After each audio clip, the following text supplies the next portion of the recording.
Muy bien.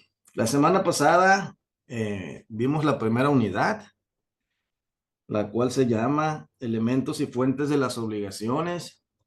Si recuerdan lo que es la clase de la semana pasada. Si recuerdan lo que vimos, qué es una fuente de la obligación, cuáles son sus elementos, el concepto de obligación, ¿sí quedó claro?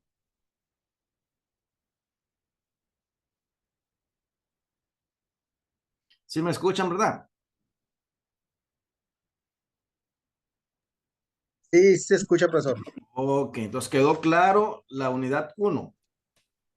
Sí, Ok, sí, dio conceptos y habló sobre el procedimiento de la historia, sobre la obligación, que es un antecedente de Roma, ya que ellos son muy disciplinados en esa parte. Pues de hecho casi todo lo que es el tema del derecho se cuestiona o base o caracterizado pues a esa región. Son personas, pues no sé, con esa capacidad para tener tipo de gobierno. Y también hablamos sobre lo que es el contrato, que es el cuasicontrato también ¿cómo se dice? No me acuerdo muy bien, pero sí, alcancé a hacer unas notas aquí,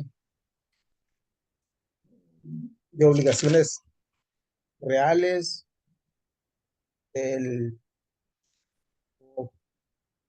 declaraciones de unilateral de voluntades y gestiones de negocios, muy también bien, como hechos y actos ilícitos y sobre las responsabilidades de extracontractuales y contractual. muy bien, muy bien, muy bien. Pues son los temas que se tocaron en la primera unidad. Excelente. Sí, ahí les aconsejo estar leyendo los temas vistos, no tanto porque haya examen, sino porque un tema, pues es un buen antecedente como para el tema que vamos a seguir viendo, ¿no? Como decíamos, la semana pasada hablamos de las fuentes y los elementos de las obligaciones. Hoy vamos a hablar sobre los efectos de esas obligaciones, ¿no? Son los efectos de las obligaciones y la transmisión de las obligaciones. O sea, cuáles son los efectos de las obligaciones y cómo se transmiten esas obligaciones. Todos los recursos legales que se pueden utilizar para ejercer las obligaciones y también cómo pueden transmitirse. Es decir, si una persona llamada deudor tiene una obligación con un acreedor y no puede pagarlo, qué soluciones a favor del acreedor puede haber. También lo que es cómo se puede transmitir esa deuda que tiene el deudor, valga la redundancia. Pues todo eso lo vamos a ver en el día de hoy. De hecho, pues esa unidad es un poquito larga. Vamos a tratar de que nos dé el tiempo y pueda hacer lo que es entendido.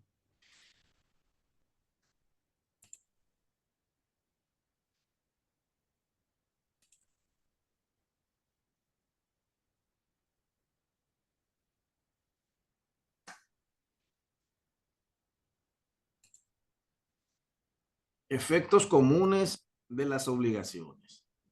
Los efectos de las obligaciones naturales se manifestaban desde los siguientes puntos de vista. En los casos del pago, que no procedía, la restitución en virtud de lo que no se trataba de un pago de lo indebido, lo que demostraba que existía una obligación, pues de lo contrario, se hubiera considerado en el que recibía el pago, obtenía un enriquecimiento sin causa. Okay. Pago en cumplimiento es la entrega de la cosa o cantidad de vida o la prestación del servicio que se hubiere prometido. Creo que aquí es muy claro lo que es el concepto. Un pago es el cumplimiento de la prestación que se nos dio o la entrega de la cosa que se debía de haber entregado. El deudor puede ceder sus bienes a los acreedores en pago de sus deudas. Eso es muy común cuando hay embargos.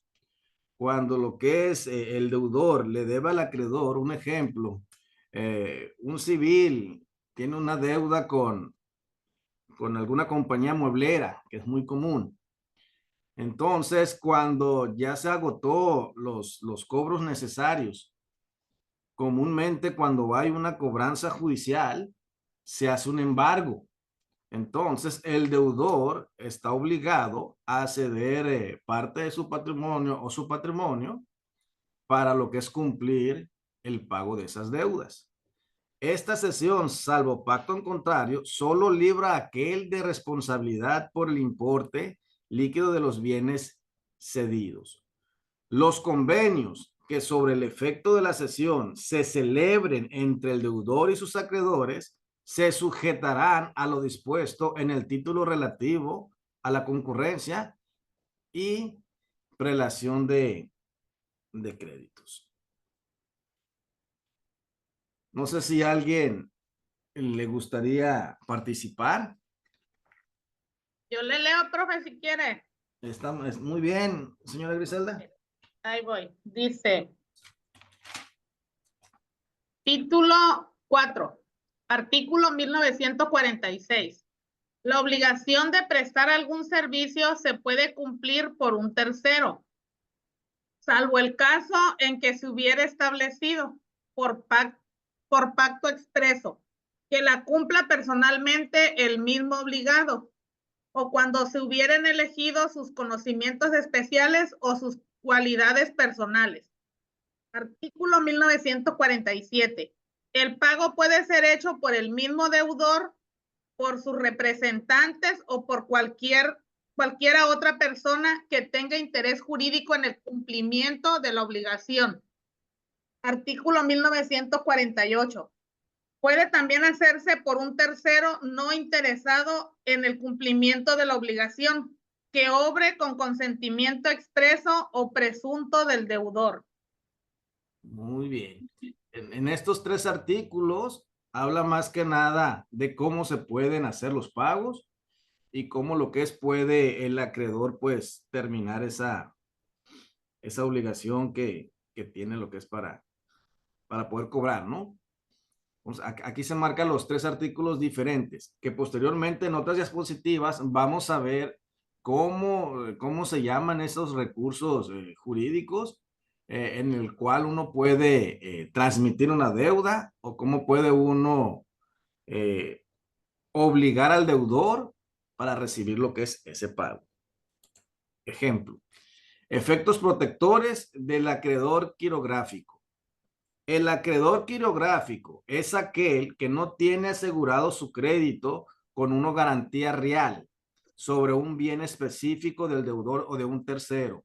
Es decir, que esa persona no tiene lo que es una garantía con el cual el que prestó pues tiene la facultad como de asegurar lo que es el pago. Es el acreedor común que no posee privilegio para el cobro de la deuda, como lo tienen los acreedores hipotecarios. Los acreedores hipotecarios, pues tienen como garantía el bien inmueble. Sí, les dan la escritura ahí, pero pues tiene lo que viene siendo como garantía el mismo predio, ¿no?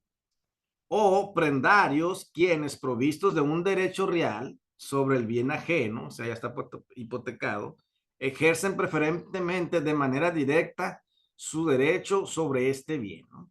Entonces, aquí vemos que es muy común que esto suceda en las casas de empeño. En las casas de empeño vamos o van algunos civiles a pedir un préstamo o a empeñar algo. Entonces, en el contrato prendario, ahí vienen las especificaciones que en caso de que no se pague esa deuda, pues la parte acreedora, pues se cobra lo que es con el objeto que se empeñó, ¿no? Entonces, ¿qué es un efecto protector del acreedor quirográfico? Pero ¿qué es el acreedor quirográfico? Es el que no tiene asegurado su crédito con una garantía real, es decir, al que no le dejaron un empeño o un valor con el cual pueda responder el deudor en caso de que haya un pago no efectuado. No sé si haya duda hasta aquí. En este caso, profesor, igual las casas comerciales, llámese Coppel y otras casas también comerciales, yo creo que también su sistema es similar a este que mencionó usted, se convierte en un acreedor quirográfico, pues ya que te prestan a la palabra que empeñas prácticamente. Exacto, exacto. ¿Por qué? Porque no hay un bien que quede como garantía. No. Ellos ya después que necesiten cobrar de una manera judicial, pues ya ellos van a efectuar un embargo, ya después de un juicio, que la mayoría de veces no lo hacen, solo lo hacen cuando son cantidades un poquito elevadas. ¿Por qué? Porque un juicio mercantil, pues tiene un costo un poco elevado, ¿no? Entonces la mayoría no lo hace. Entonces un ejemplo de un acreedor quirográfico es como decía aquí el compañero Fidel, son aquellas mueblerías o aquellas personas que se les llama acreedores, pues que no poseen una garantía o un bien, ¿no? Eso es a un resumen más que nada de este concepto, es aquel que no tiene lo que es un bien que respalde la deuda de algún préstamo o algo, ¿no? Ok.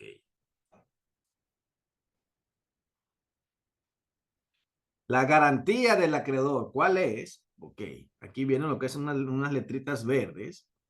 Su garantía de pago es el patrimonio del deudor. Y eso se expresa en el artículo 2964 del Código Civil. ¿Qué es esto? El deudor responde del cumplimiento de sus obligaciones con todos sus bienes. Es decir, cuando ya hay una orden de embargo, se van a ir por lo que realmente tiene a propiedad. Entonces la mayoría dicen, no, pues no tengo nada que me quiten.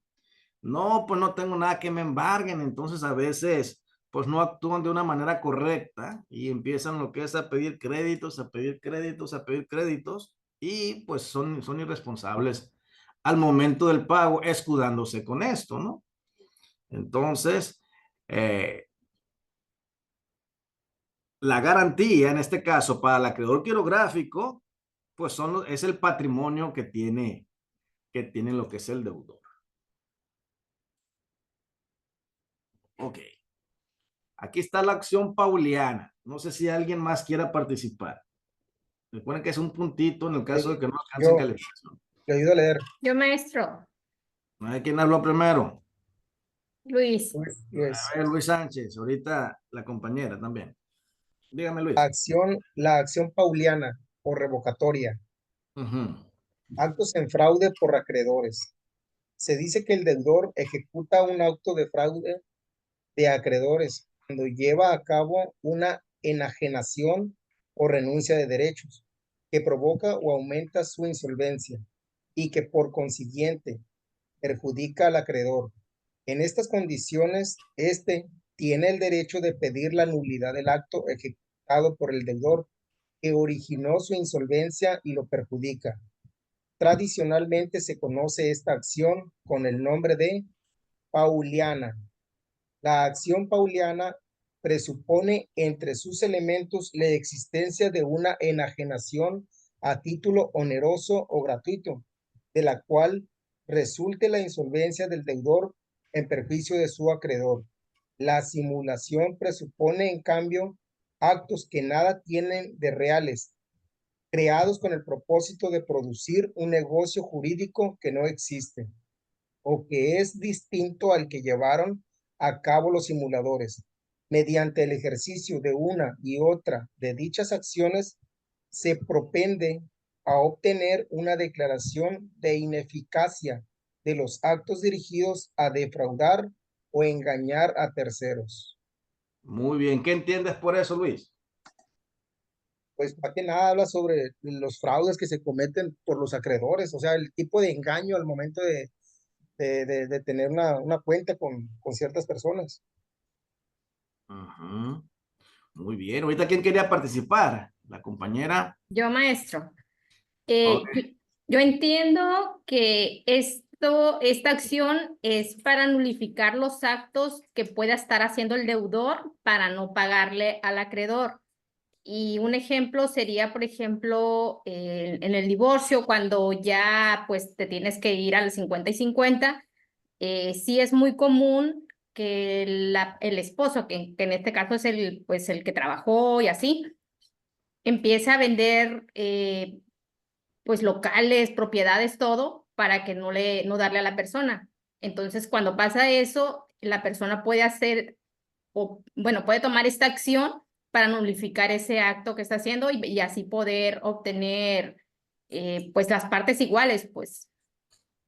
Muy No sé bien. si me expliqué. No, sí, sí se explicó muy bien. Por ejemplo, eh, la enajenación es el proceso mediante el cual una persona transfiere la propiedad, transfiere sus derechos de posesión de un bien a otra persona. O sea, en términos legales, significa el acto de ceder, vender o donar o desprenderse de algo que anteriormente le pertenecía a él.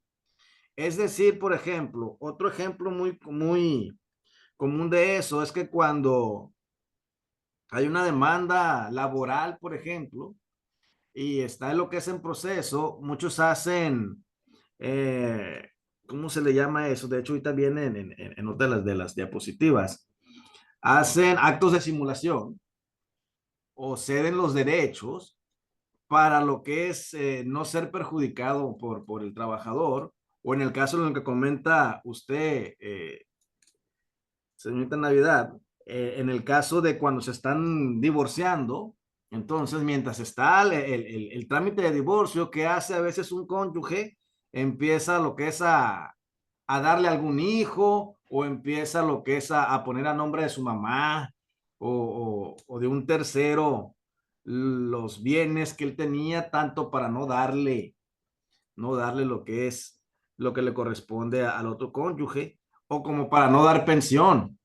No, pues sabes qué, no me den el acceso al seguro para no estar registrado con tal cantidad y dar menos pensión. Entonces, comprobándose este acto de fraude de parte del deudor, se puede hacer esta acción pauliana o revocatoria, es decir, donde el juez ordene a lo que es al deudor que se le devuelva los bienes que se dio, los bienes y los inmuebles que vendieron, que donaron o se desprendieron con tal de no tener la responsabilidad de pagarle a los acreedores y estar cometiendo lo que es también el delito de fraude.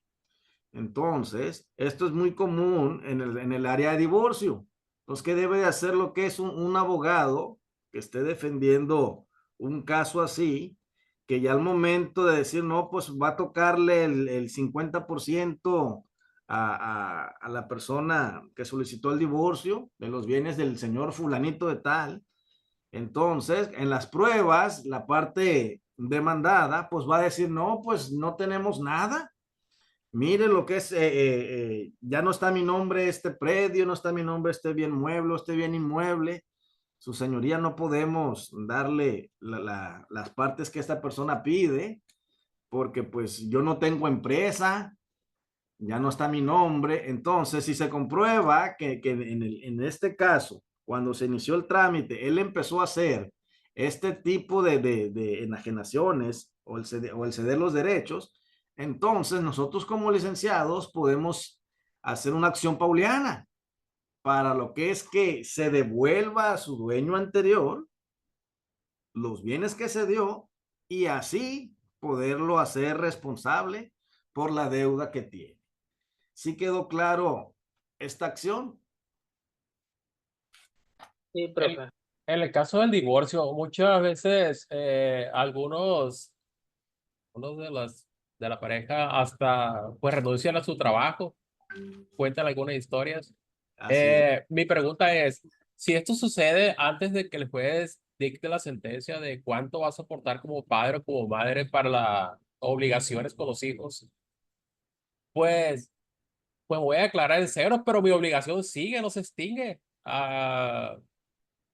Me refiero a que a cuando falla el juez, pues, o sea, al final de cuentas voy a tener una obligación con mis hijos y la voy a tener que solventar de una u otra manera.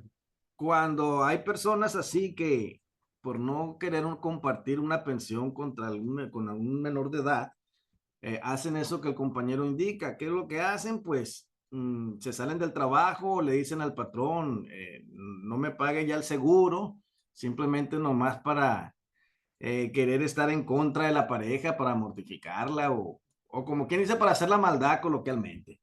Entonces, pero independientemente, ese es un derecho no del cónyuge, es un derecho del menor.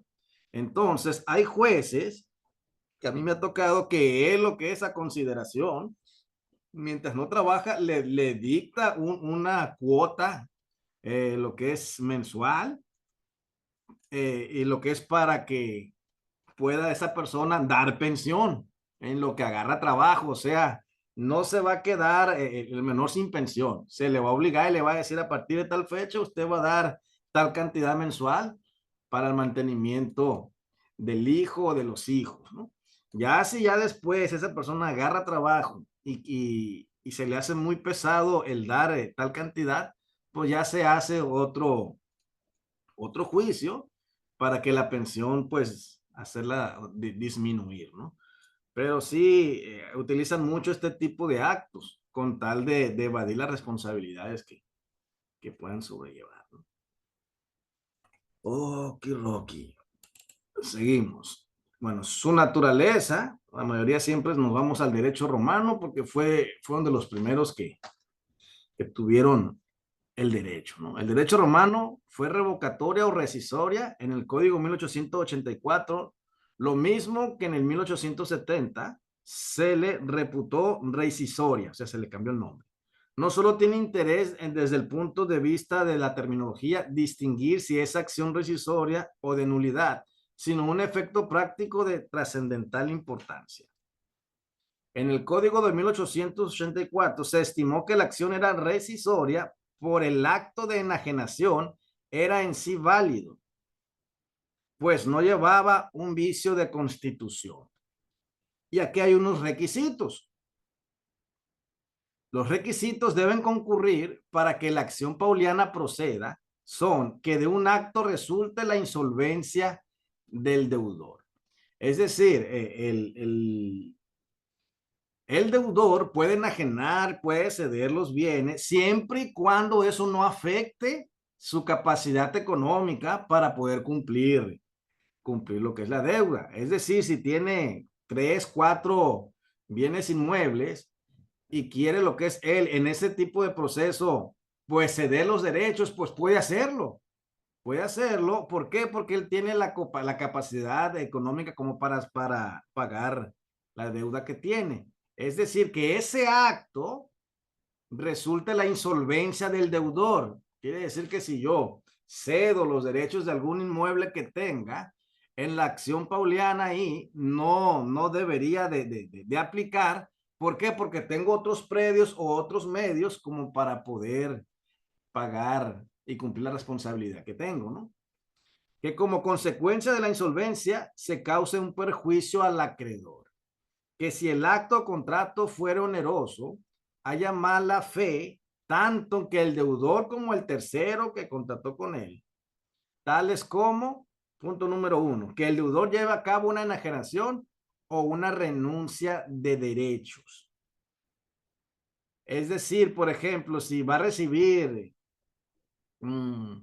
alguna herencia o va a recibir algún derecho sobre un mueble o sobre un inmueble que vaya a tener la capacidad económica o la capacidad de servicios para poder pagar la deuda que tiene, entonces el deudor lleve a cabo la enajenación o renuncia a los derechos. Quiere decir que si renuncia a esos derechos o cede sus derechos, o sea, hace una enajenación, entonces sí es un requisito para que la acción pauliana, en este caso, proceda. También puede proceder que al ejecutar ese acto dispositivo provoque o agrave su insolvencia, es decir, debe tal cantidad, pero nada más la mitad del predio o la mitad del inmueble fue lo que enajenó. Entonces, pues no tiene completamente la capacidad de pago, entonces procede a hacer la acción pauliana en este caso. que el acto dispositivo perjudique al acreedor. Es decir, que si mi enajenación como deudor perjudica al acreedor, es válido lo que es ejercer esta acción. Que el acto sea posterior al crédito. Es decir, yo pedí un crédito de tal cantidad y lo que es, empecé a pagar 2, 3 pagos, pero pues son 72 pagos, o por decirlo así, pagué la mitad, pero en ese caso, pues contraté un abogado para que se diera los derechos a terceros, a actos de simulación. Entonces, ¿qué es lo que pasa? Yo hago lo que es esa maldad como para que el crédito no tenga yo capacidad o solvencia para pagarlo. Entonces, en este caso, después del crédito, yo hago una enajenación o tal persona hace una enajenación, entonces, pues procede la acción pauliana. ¿Por qué? Porque afecta el crédito, afecta mi capacidad de pago. Entonces, estoy cometiendo un fraude en contra del acreedor, ¿no? También aplica que si el acto dispositivo es oneroso, haya mala fe en el deudor y en el tercero que contrató con él. Es decir, que lo hicieron con premeditación, con alevosía y con ventaja de querer dañar su capacidad de pago para poder responder lo que es al acreedor, ¿no?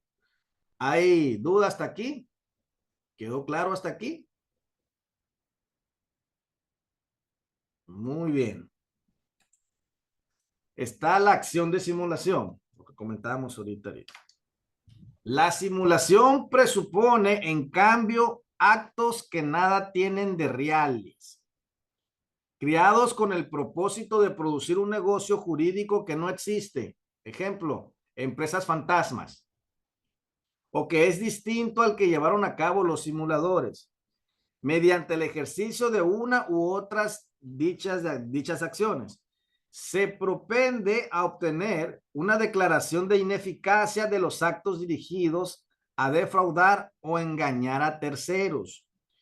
Por ende, nada se pone a considerar en lo que concierne a la prueba, se rigen por principios comunes. Particularmente si se toma en cuenta que por el propósito de fraude y engaño de los actos en perjuicio de terceras, impugnados a través de ellas. Esto se realiza por regla general de manera subrepticia, por lo cual son refractarios a la comprobación mediante pruebas directas, de tal suerte que surge la presuncionalidad como la prueba adecuada.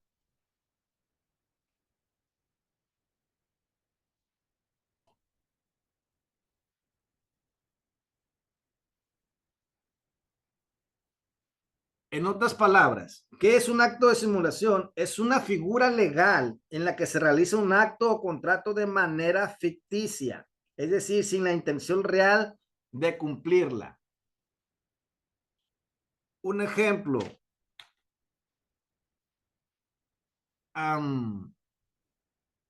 tal escuela, en épocas de vacaciones, compra 1,5 millones de tortillas a 2, 3 tortillerías que no están registrados. No sé si les sale lo que es el comentario un poco conocido. Sí, creo que sí. Ok, ya sabemos de ese caso. Entonces, sí, es una acción legal. Hay empresas legales, hay papeles legales, pero realmente es ficticio. Se hacen facturas por 2, 3 millones de pesos de productos, pero que en realidad sí se paga el IVA y todo, pero pues nunca se realizó tal compra, como, bueno, la compra sí, pues, pero no recibieron el producto. Entonces hay ese tipo de engaño, ese tipo de actos que legalmente sí existe la compañía, legalmente sí están hechos los contratos, pero lo hacen con la intención de no cumplir los tratos, ¿no? Con el fin de aparentar una situación distinta a la verdadera. En otras palabras, es un acuerdo en el que las partes crean una apariencia engañosa para obtener un beneficio o evitar una obligación.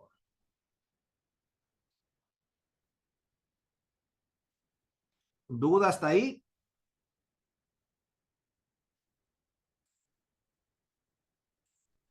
De la parte que vimos esta de acciones de simulación, va muy encaminado a lo que hacen declaraciones en el SAT, ¿no? Ujú. Sí, o sea, tipo de desviaciones, pues por no acreditar las compras con facturas y todo ese tipo de cosas. Se ve muy común en el área del SAT también, de empresas fantasmas que existen legalmente, pero que en realidad no existen. Aquí también sería sobre las empresas, así como lo mencionó usted, fantasma, pero por prestanombres.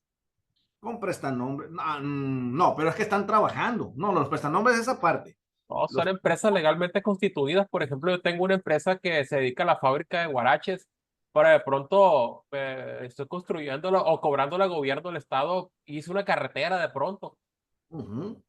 y facturo. Pues, o sea, soy una empresa legalmente y hice una carretera, aunque me dedicaba antes a hacer guaraches, pero voy a cobrar 50 millones de pesos porque me metí en una carretera y es Exacto. legal, pero es fraude, pues es una simulación realmente. Esa es fraude. O sea, es que me vas a hacer, no sé, 1 millón de guarachis, de esos de baqueta, y te voy a pagar el IVA, pero en realidad nada más te voy a pagar el IVA, no te voy a pagar el millón. El IVA para que tú compruebes que hiciste esa venta. Entonces ahí, y ahí te doy lo que es una tajada, como dicen ahí, un acto de corrupción. Entonces, eso es un acto de simulación. Pero existen dos tipos de simulaciones. Ok. La simulación absoluta, punto número 1. Y punto número 2, la simulación relativa. ¿Qué diferencia hay? Ok. La simulación absoluta es cuando las partes acuerdan un acto que en realidad no desean llevar a cabo en lo absoluto. Por ejemplo, una persona transfiere un bien a otra en apariencia, pero en realidad sigue siendo del dueño y nunca pretende perder la propiedad. Te llevas mi carro, tú lo vas a traer, pero yo sigo siendo el dueño. Eso es nada más para evitar que alguien lo vea en lo que es en mi casa y quiera hacer una ejerción legal en mi contra porque no le he pagado. Esto es una simulación absoluta. Simulación relativa, cuando se realiza un acto verdadero. Ok, aquí sí es verdadero. Acá al principio es falso, ¿no? Pero se ocultan algunos de sus aspectos esenciales o se disfrazan con condiciones diferentes. Un ejemplo de esto. Alguien vende un bien por un precio menor al real para pagar menos impuestos, aunque el verdadero precio acordado sea mayor. Es decir, pues mira, la propiedad vale 3, 4 millones, pero voy a tener que pagar el 10% de impuestos. Te la voy a vender en 1, pero pues en 1 legalmente, pero por debajo del agua yo voy a pagarte realmente lo que vale la propiedad, 3, 4 millones. Pero eso es un acuerdo verbal, está contractual.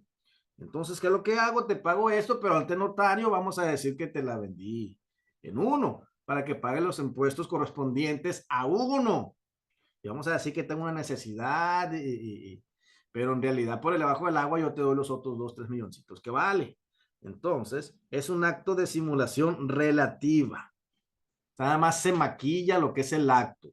Mientras que en la absoluta se acuerda un pacto que en realidad no desean llevar a cabo.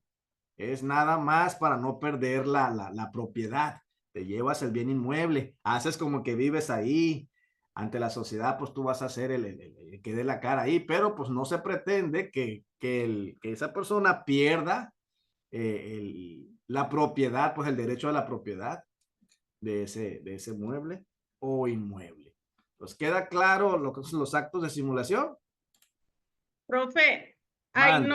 ahí no aplica como cuando se compran las casas, que la casa es del papá y el hijo hace trato para comprarle la casa, pero no se la quita, pues, o sea, nada más para sacar el dinero, ya sea de Infonavit o algo así, no aplica ahí.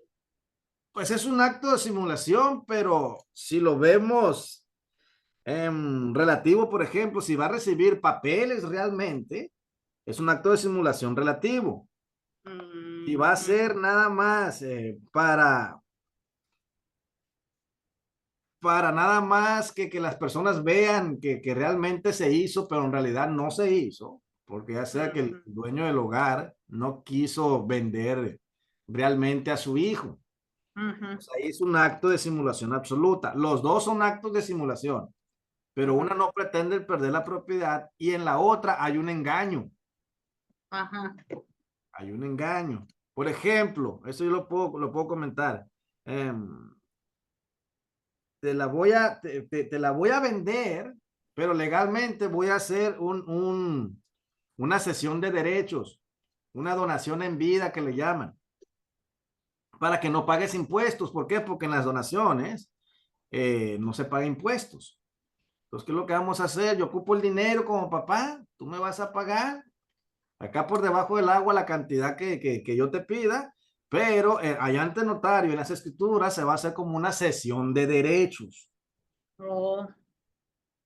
Es una cesión de derechos y ya si hay un acuerdo con el hijo de que la persona está ahí, pues ya creo que hay una cláusula que es, ¿cómo se le llama ahí? A ver, es con usufructo vitalicio. Es decir, que va a tener el goce y disfrute de la propiedad, pero no va a ser el dueño. Pero, ¿por qué es un acto de simulación aquí? Porque en realidad vendieron.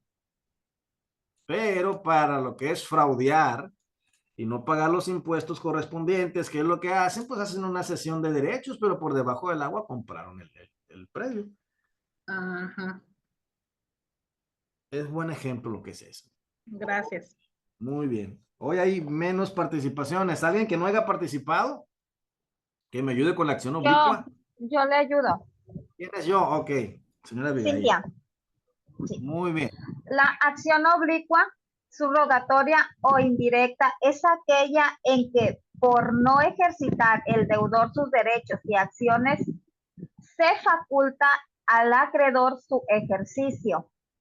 De esta forma, si al deudor se le presenta la oportunidad de engrosar su fortuna y no la acepta, sus acreedores pueden aceptar por él, pues de esta manera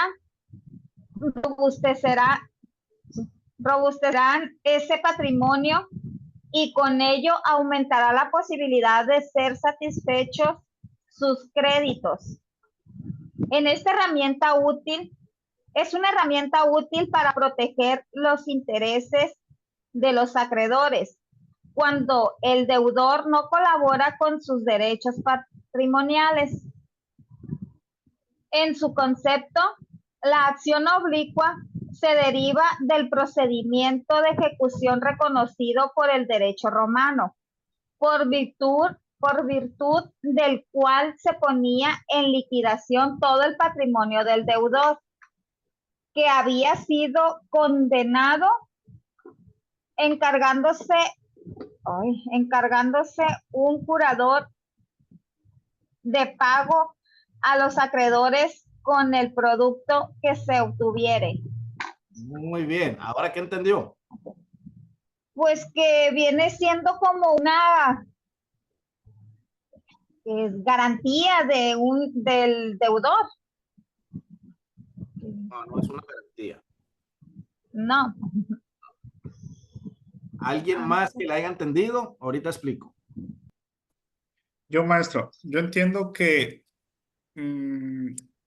¿cómo se llama? El deudor, no sé, es algo así muy simple que iba a recibir, o no sé, o tiene alguna tierra en venta y los acreedores se enteran pues de que tiene esa propiedad y tal vez, no sé, llega el momento que tiene ya un comprador, pero no lo quiere vender hasta dentro de un año, un ejemplo, para tener mayores ganancias. Pero los acreedores, pues ahí es donde ellos pueden intervenir, ¿no? Es lo que entiendo, para que se pueda hacer de un patrimonio mayor económicamente para que pueda cumplir con sus obligaciones. Muy bien. En términos simples, si un deudor tiene derechos o bienes que pudieran ayudar a pagar su deuda, pero por negligencia o por falta de voluntad no los ejerce o no los reclama, ya sea que si los reclamara, pues va a tener la solvencia para poder pagar. Entonces, como deudor, no me conviene aceptar esos derechos. ¿Por qué? Porque el deudor lo va a saber y me van a hacer obligarlo a pagar. Entonces, ¿qué es lo que hago? Pues hago una acción oblicua para que hacer que el deudor ejerza sus derechos o que un tercero actúe lo que es como intermediario para poder que esos derechos lleguen a nombre del deudor y pueda solventar las deudas que él tiene, ¿no? Esto se hace con el fin de evitar que el patrimonio del deudor se deteriore. Recuerden que al principio, cuando era del efecto quirográfico, pues solamente el patrimonio pues era quien con el que se podía afectar para poder liquidar tal deuda, ¿no? Entonces, esta acción oblicua se hace con el fin de evitar que el patrimonio del deudor se deteriore, protegiendo así los intereses del acreedor. ¿Por qué? Porque si no hay un suficiente patrimonio para lo que es llevar a cabo que esa obligación se cumpla, entonces se necesita hacer una acción oblicua, pues para defender realmente el patrimonio del deudor. Esto también tiene requisitos.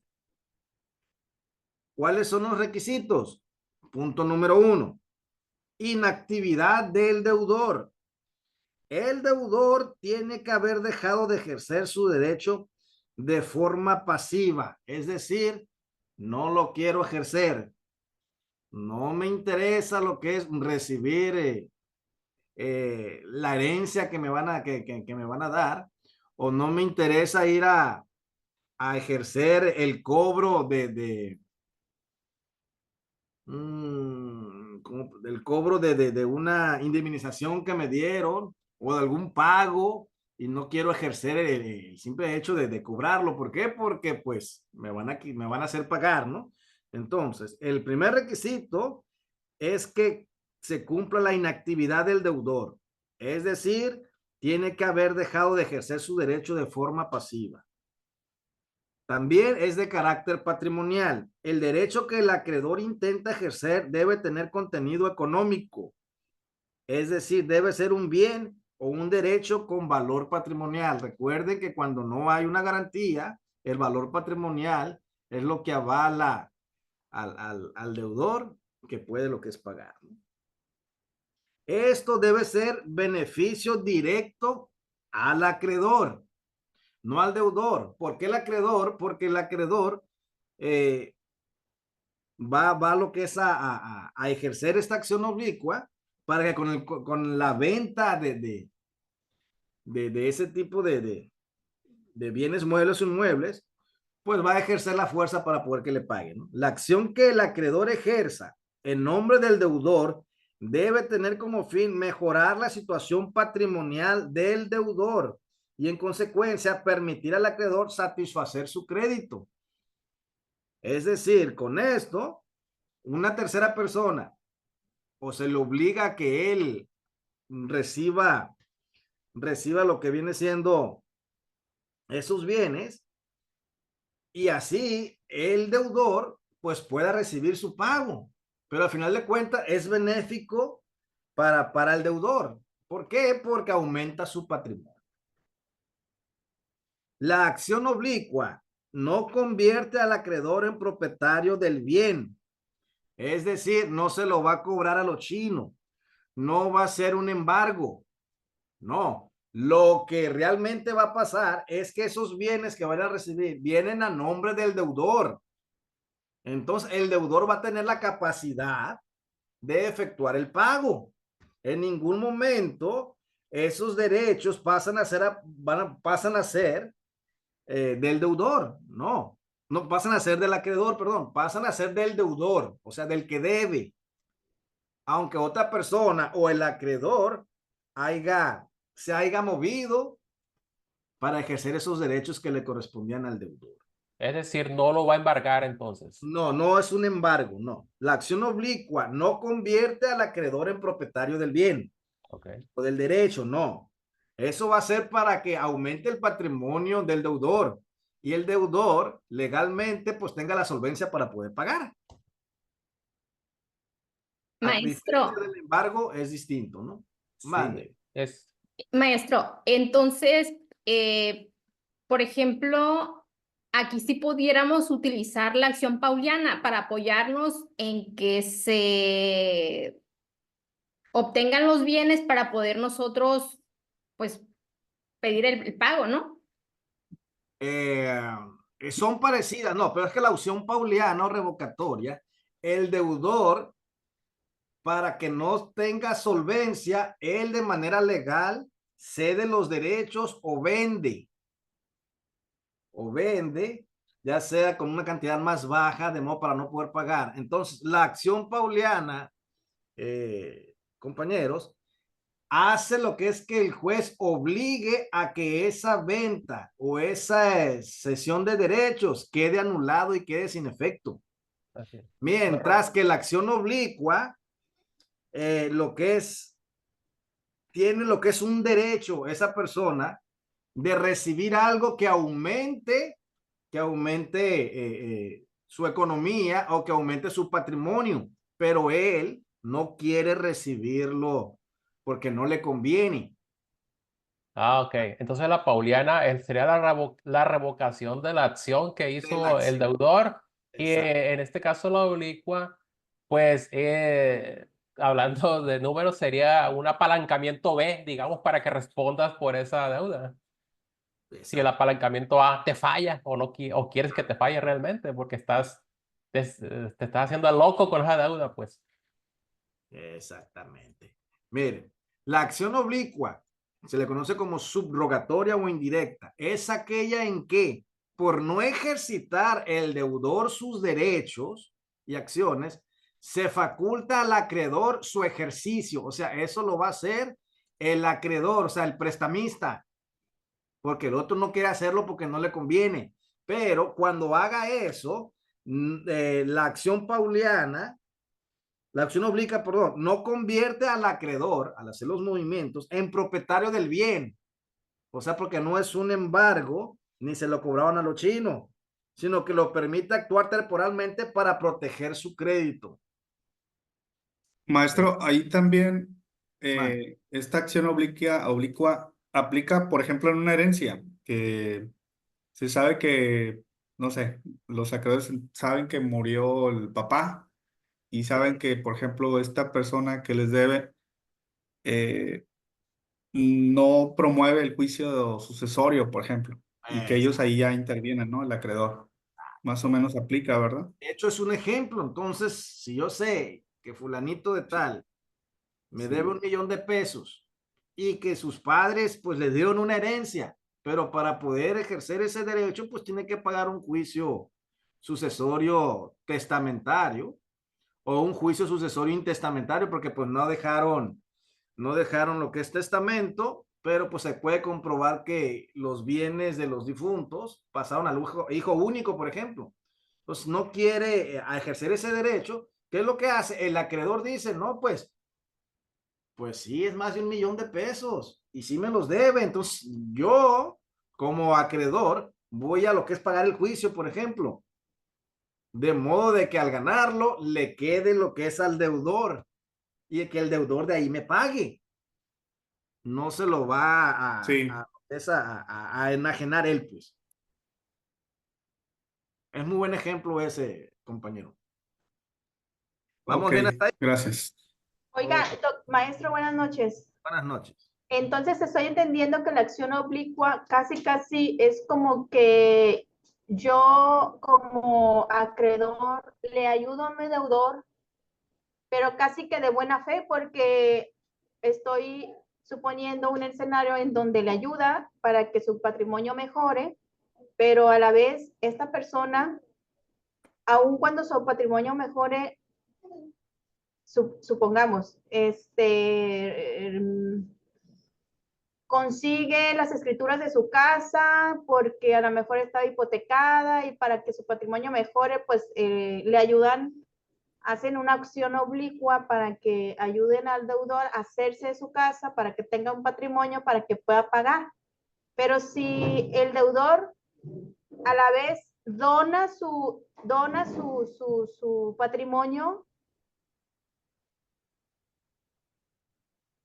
siento que no hay una garantía ahí de parte del acreedor al ayudarle al deudor. Si el deudor dona su patrimonio, ya no sería la opción oblicua, sino la acción reivindicatoria. Ajá, pero por ejemplo, oblicua. Ahí yo estaría como viendo una acción de mala fe de parte del deudor. Exacto. Mire, voy a dar las características. Las características de la acción oblicua son varios puntos. Número 1, preservar el patrimonio del deudor, no del acreedor. No, o sea, yo le estoy ayudando a que el deudor tenga el patrimonio para que me pueda pagar. Se busca mantener la solvencia del deudor para que el acreedor pueda recuperar su crédito. 2, inactividad o negligencia del deudor, quiere decir el deudor no se mueve, ya sea porque no quiera o ya sea porque no puede hacerlo, porque esté en algún estado, que esté enfermo, que no pueda moverse o cosas así. El deudor no ejerce sus derechos o acciones afectando negativamente su patrimonio. O sea, al no ejercer sus derechos, pues su patrimonio es afectado y por consecuencia no puede pagar, ¿no? 3, cuando hay un efecto indirecto. El acreedor actúa en el nombre del deudor, pero lo hace en su propio interés. O sea, en interés para que realmente le pague, ¿no? Ya vas a tener con qué. Y el número 4 es la autorización judicial. En muchos sistemas jurídicos, el acreedor necesita autorización judicial para actuar en representación del deudor. Ok, se puede ir lo que es con un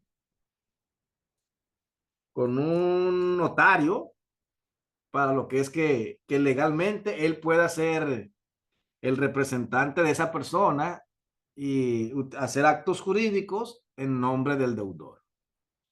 ¿Sí está bien ahí?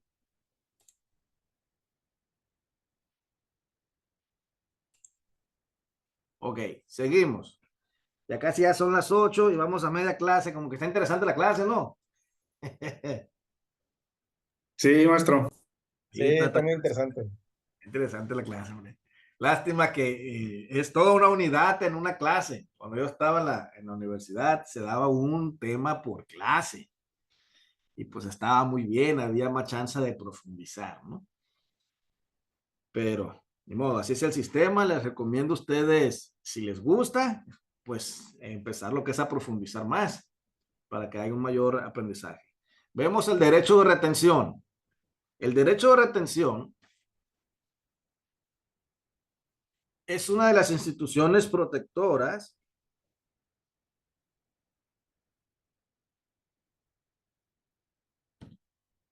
de la misma suerte que las acciones paulianas, de simulación y oblicua. Solo que en el derecho de retención no se trata de impugnar un acto ejecutado por el deudor. Quien impugna un acto ejecutado por el deudor es la acción pauliana, ¿no? Generalmente con mala fe, para defraudar a sus acreedores, es decir, me declaro insolvente, me declaro en quiebra, no tengo con qué pagar y ahí se le echa, ¿no? Simplemente es un recurso creado por la ley para garantizar al acreedor de un posible incumplimiento de las obligaciones por parte de su deudor, conservando determinadas cosas que obran en su poder y que están relacionadas con dichas obligaciones. Ejemplo, el empeño. Pues él tiene el derecho de retención. Es decir, yo te voy a prestar tal cantidad, pero me voy a quedar con los papeles de tu casa. Me voy a quedar con los papeles de tu carro o con las acciones de la empresa. Entonces, eso es más que nada como para yo tener una garantía de que realmente el deudor me va a pagar. Entonces, eso se le llama derecho de retención. En otras palabras, es una facultad legal que permite a una persona, en este caso el acreedor, conservar su poder un bien, en su poder un bien que pertenece a otra persona hasta que se cumpla la obligación pendiente, generalmente el pago de una deuda.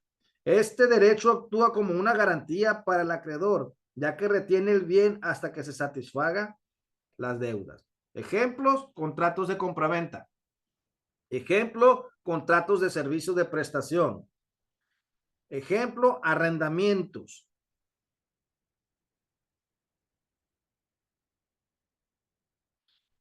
Maestro, En este, mande.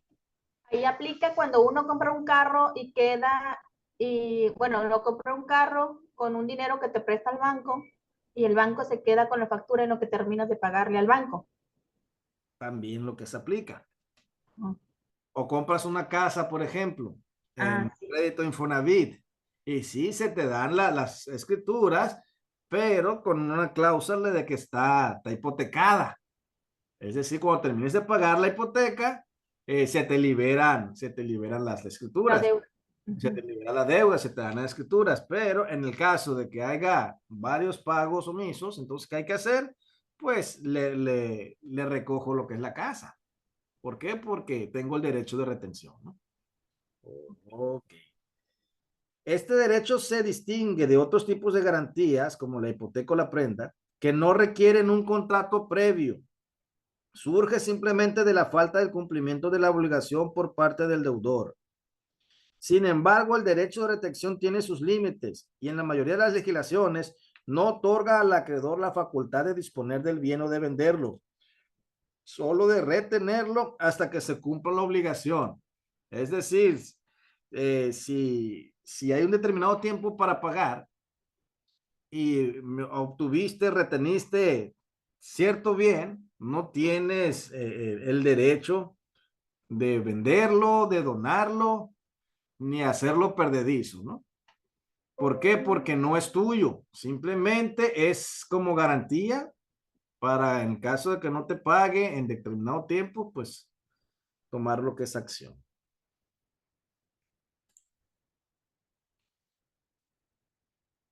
Dominio de la aplicación. Bueno, maestro, no lo había escuchado. Dominio de la aplicación. Vamos a ver qué es esto.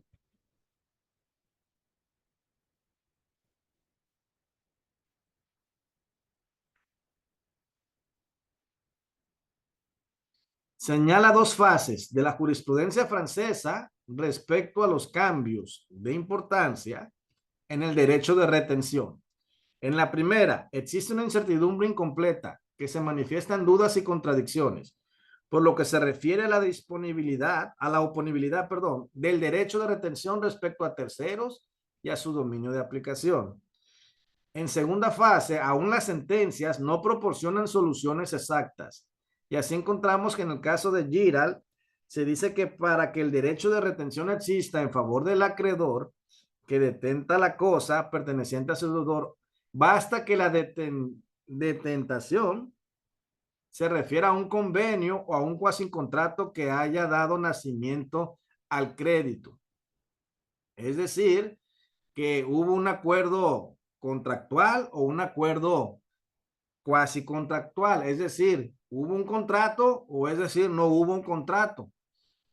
Fue un arreglo entre ellos, ¿no? Entonces, ahí, esas son las dos fases de cómo se aplica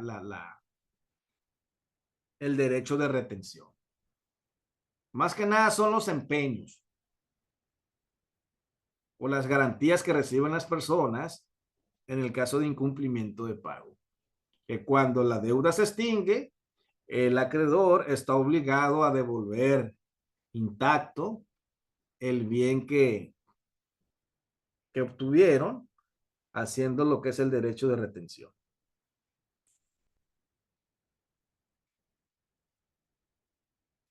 Saneamiento por evicción y saneamiento por vicios ocultos. ¿Alguien que me pueda ayudar, por favor?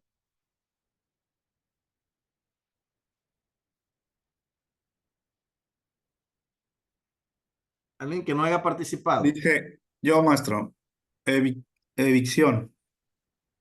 Habrá evicción cuando el que adquiere una cosa derivado en todo o en arte de ella, sentencia ejecutoria y en razón de un derecho de tercero anterior a la adquisición.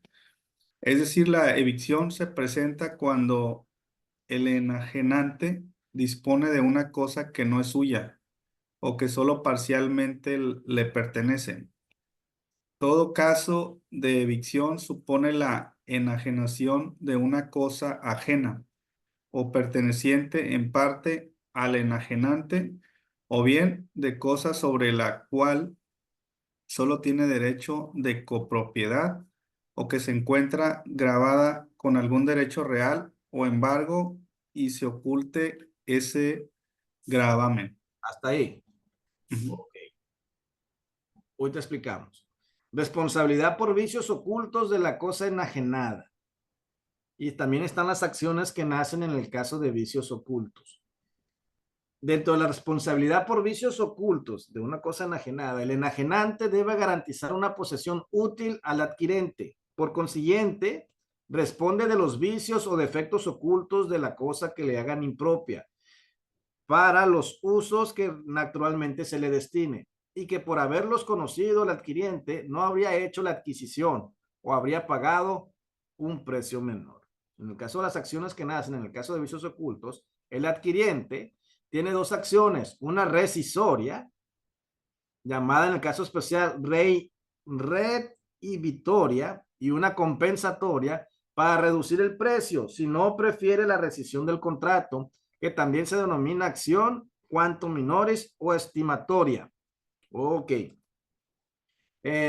Coloquialmente hablando es cuando uno pide liebre y le dan gato. Ya ve que existe ese dicho.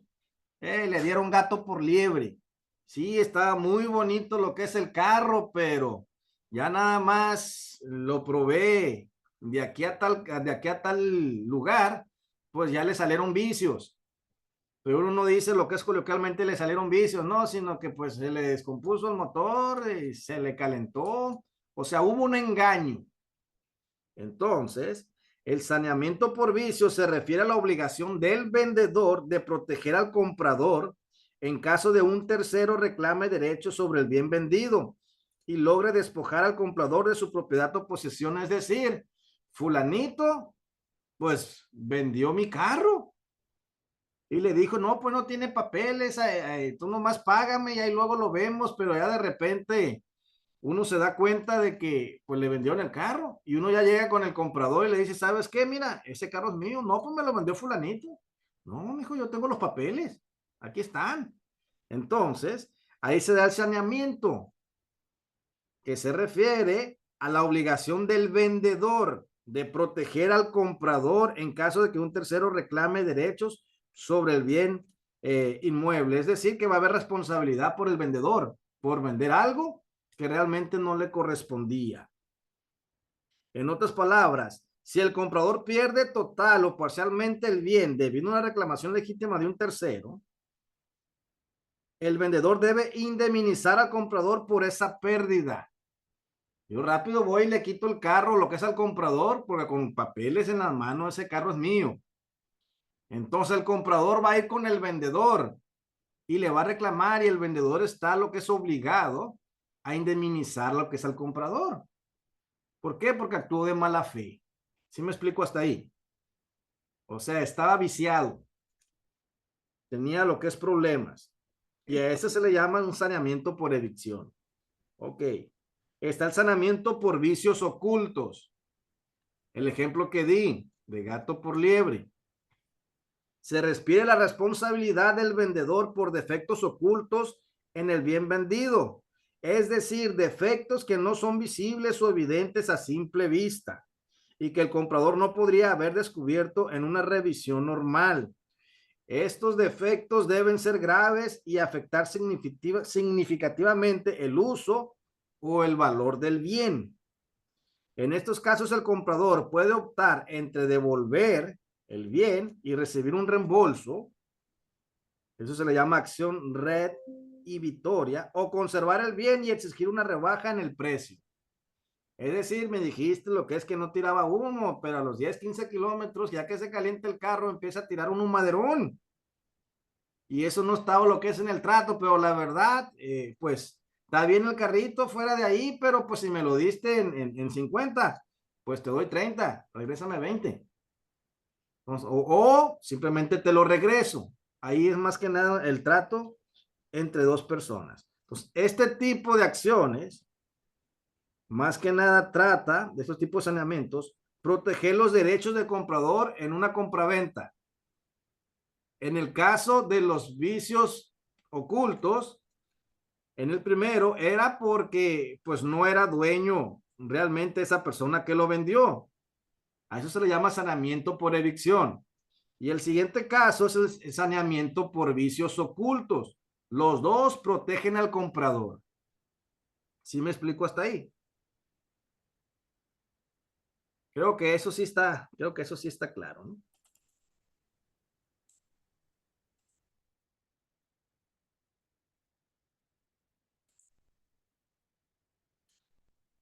Cesión de derechos. Habrá cesión de derechos cuando el acreedor transfiere a otro los que tenga contra su deudor. Ok. ¿Qué significa eso? Es cesión de derechos.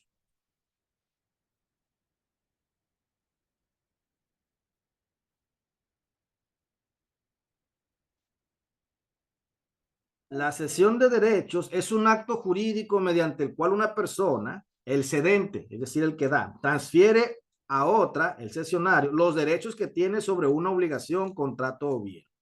Esto significa que el cedente renuncia a sus derechos en favor del cesionario, quien pasa a ser el nuevo titular de esos derechos. A partir de ese momento puede ejercerlos en los mismos términos y condiciones. Por ejemplo, pongo un ejemplo para que ya casi no tenemos tiempo. Una persona compra un bien inmueble en un banco y empieza a pagar una hipoteca. Ok. Ya después empieza a quedar mal y por ahí un familiar se da cuenta y va y paga esa deuda. Entonces, el banco le cede los derechos de acreedor al familiar, pero eso no implica que el deudor quede libre de la deuda. No, ahora no le debe al banco, le debe al familiar, le debe a la suegra que le compró la casa. Entonces, vemos lo que es aquí, que la cesión de derechos tiene unas principales características. Los sujetos. El cedente es quien cede o transfiere los derechos. Cesionario es quien los recibe. Aprendan muy bien esto, ¿no? Cedente es quien cede o transfiere los derechos. El cesionario es quien recibe los derechos. Deudor cedido. La persona o entidad sobre la cual recaen los derechos que se ceden, aunque no siempre es necesario que el deudor esté de acuerdo. Ok. El que debe, no, pues yo no le quiero deber al primo. Yo no le quiero deber a la suegra, no le quiero deber a X persona. Entonces el banco dice, no me interesa. Yo cedí esta deuda y él pagó, pero yo le cedí los derechos de ser acreedor. Ahora legalmente no me debes a mí, dice el banco, le debes a la persona que pagó. Esto es muy común que despachos de abogado compren deudas. Ya ven que de repente dicen, no, ya pasó un despacho. Si, ¿sabes qué? Deben 100,000 pesos, yo te cedo esa deuda en 40,000. Ok, esos derechos, pues tú trata de cobrar más intereses y todo eso, pues vas a ganar un poquito más. Entonces, ceden los derechos, aunque lo que es el deudor no esté de acuerdo con eso, ¿no? ¿Qué derechos se pueden ceder? Los derechos patrimoniales, derechos de crédito, derechos de deuda, derechos sobre propiedades y derechos de autor, entre otros. Es decir, se ceden los derechos de acreedor. En este caso, también se pueden ceder los derechos de deudor. Yo le debía, pero ahora yo voy a pagar, dice el otro. Ok, se hace lo que es esa cesión de derechos. La deuda se puede lo que es también transferir, perdón. Creo lo que es que esta esta parte, pues está un poco clara, ¿no? Ceder los derechos. Se Profe, tiene que ahí hacer entraría medio también el traspaso de casas. También, aunque el Infonavit no lo contempla como legal, Sí. pero es un contrato Han modificado las leyes, pero sí está vigente. Sí está vigente, ¿no? Sí está vigente como un contrato privado. Y creo que hay jurisprudencias que lo avalan, ¿no? Ok. Ese es un ejemplo muy común. Maestro, también se puede ceder los derechos hereditarios. ¿Derechos de qué, perdón? Hereditarios. Por ejemplo, que le den un pedazo de tierra y que por mi deuda y eso se lo puedo ceder a otra persona. Ceder la deuda o ceder.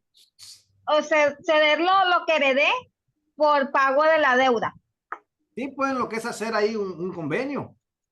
En lugar de pagarte lo que es con tal cantidad, pues te pago con el mueble que tengo, con el mueble o con el inmueble. Y ahí lo que es hacer un convenio, ¿no? Es buen ejemplo también. Ok, acá sí terminamos. Subrogación. Subrogación es una figura jurídica mediante el cual una persona, el subrogante, adquiere los derechos y acciones que otro tenía frente a un tercero. Ok. Es una forma de transmitir de las obligaciones por cambio de acreedor, que se opera por ministerio de ley en los casos en que un tercero paga al acreedor cuando tiene un interés jurídico por el cumplimiento de la deuda, o bien cuando por un convenio entre el acreedor y un tercero, aquel que transmite a este por virtud de un pago que recibe. Todos los derechos que tiene contra su deudor de esta suerte se distinguen dos formas de subrogación, la legal y la convencional. Vamos lo que es a ver un ejemplo aquí, subrogación.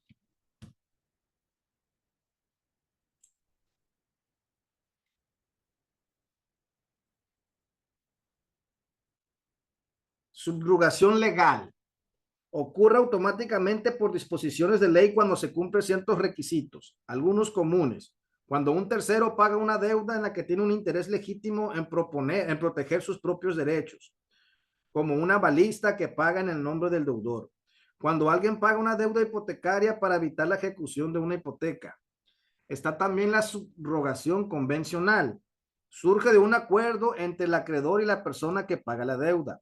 En este caso, el acreedor, con el consentimiento del deudor, transfiere voluntariamente sus derechos al tercero que realiza el pago, que se convierte en el nuevo acreedor del deudor.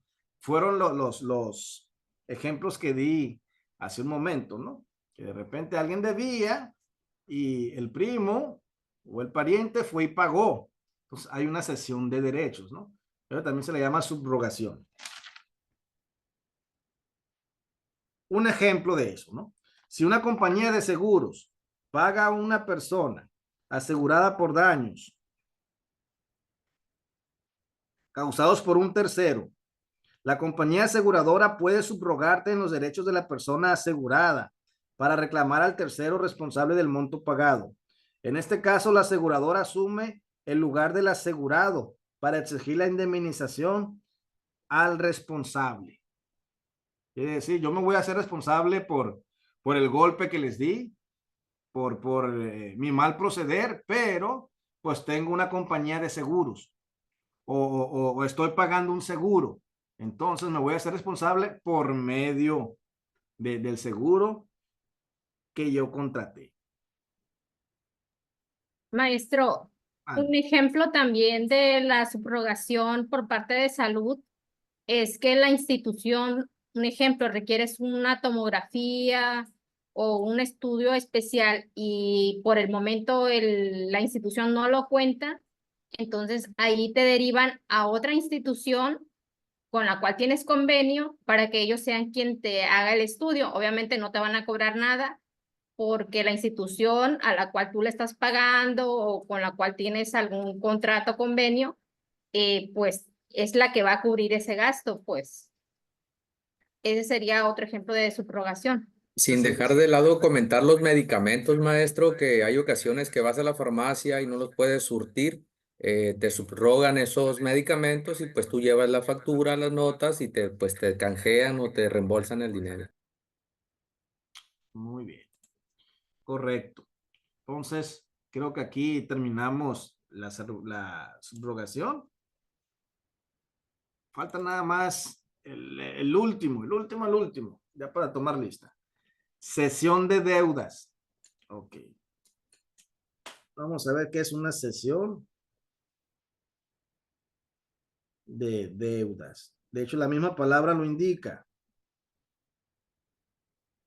Es un acto jurídico mediante el cual un deudor transfiere la obligación de un pago a un tercero, quien asume la deuda en su lugar. En otras palabras, el deudor original se le denomina cedente.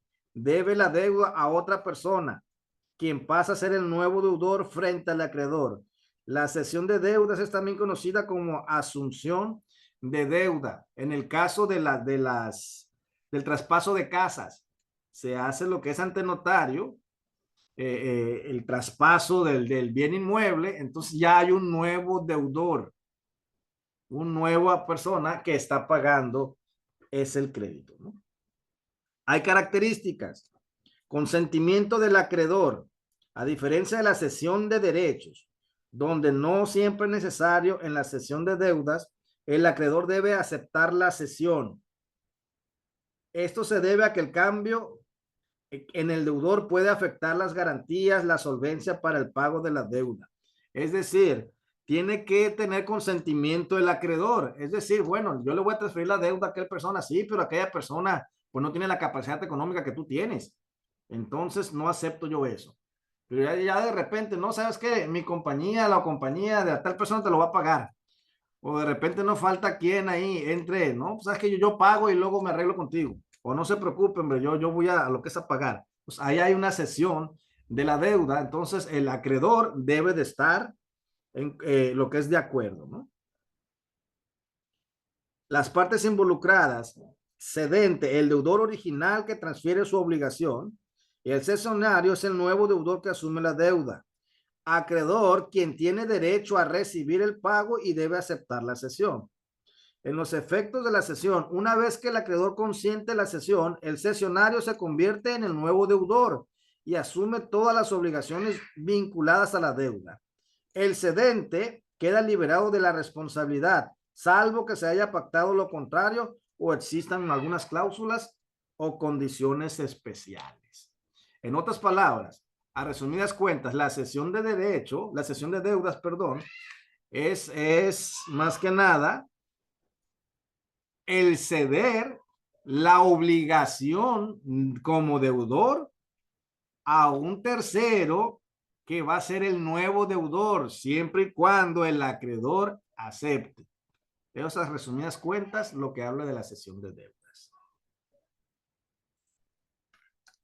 ¿Quedó claro hasta ahí?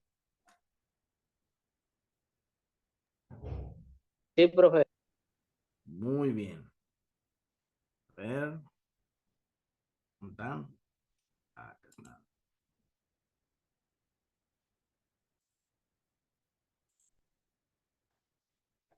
Voy lo que es a tomar lista.